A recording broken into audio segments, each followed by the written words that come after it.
Forum Komunikasi Mahasiswa Paniai Kota Studi Jayapura mendesak Kejaksaan Agung agar melimpahkan pelaku lain dalam kasus pelanggaran HAM berat Paniai berdarah ke Pengadilan Hak Asasi Manusia. Hal itu disampaikan Bidang Hukum dan HAM Forum Komunikasi Mahasiswa Paniai dalam peringatan 9 tahun tragedi Paniai berdarah di Kota Jayapura, Provinsi Papua pada Jumat 8 Desember 2023. Kami mahasiswa Paniai mendesak Komnas HAM RI segera melakukan investigasi ulang dan mengajukan kembali berkas ke Jaksa Agung Republik Indonesia untuk menangkap dan mengadili semua pelaku penembakan terhadap 4 orang siswa dan 17 orang masyarakat sipil Paniai luka-luka. Kasus Paniai berdarah terjadi di Enarotali, ibu kota Kabupaten Paniai, pada 8 Desember 2014, ketika warga berdemonstrasi memprotes dugaan penganiayaan yang dilakukan oleh aparat bersenjata terhadap 7 anak. Laporan Amnesty International Indonesia berjudul "Sudah Kasih Tinggal Dia Mati, Pembunuhan dan Impunitas di Papua" yang dipublikasikan tahun 2018 menyatakan pasukan keamanan menembaki kerumunan pengunjuk rasa menggunakan peluru tajam hingga menewaskan 4 orang anak. Setidaknya 11 orang lainnya terluka oleh tembakan.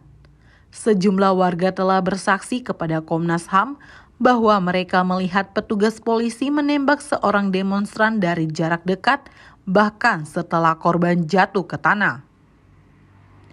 Pada 15 Juni 2022, Kejaksaan Agung melimpahkan perkara Mayor Infanteri Purnawirawan Ishak I selaku perwira penghubung Kodim Paniai saat itu yang menjadi terdakwa tunggal dalam kasus ini ke Pengadilan HAM Makassar.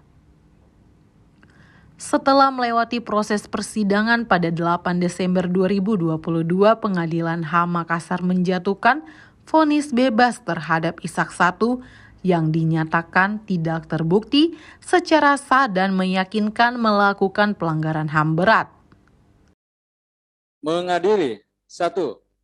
Menyatakan terdakwa Mayor Infanteri Purnawirawan Ishak I tersebut di atas tidak terbukti secara sah dan meyakinkan bersalah melakukan pelanggaran hak asasi manusia yang berat sebagaimana didakwakan dalam dakwaan ke-1 dan dakwaan ke-2. Mahasiswa menilai proses hukum kasus pelanggaran HAM berat Paniai yang tidak berlanjut setelah vonis bebas Ishak I telah membunuh hak atas keadilan bagi keluarga korban. Hendrik Gobay mengatakan putusan ini menjadi catatan buruk dalam konteks pemenuhan hak atas keadilan bagi keluarga korban dan masyarakat Papua. Fakta itu tentunya akan menjadi proses dalam konteks pemenuhan atau hak atas keadilan bagi korban pelanggaran HAM berat, serta akan semakin menguatkan ruang ketidakpercayaan masyarakat Papua terhadap negara hukum Indonesia.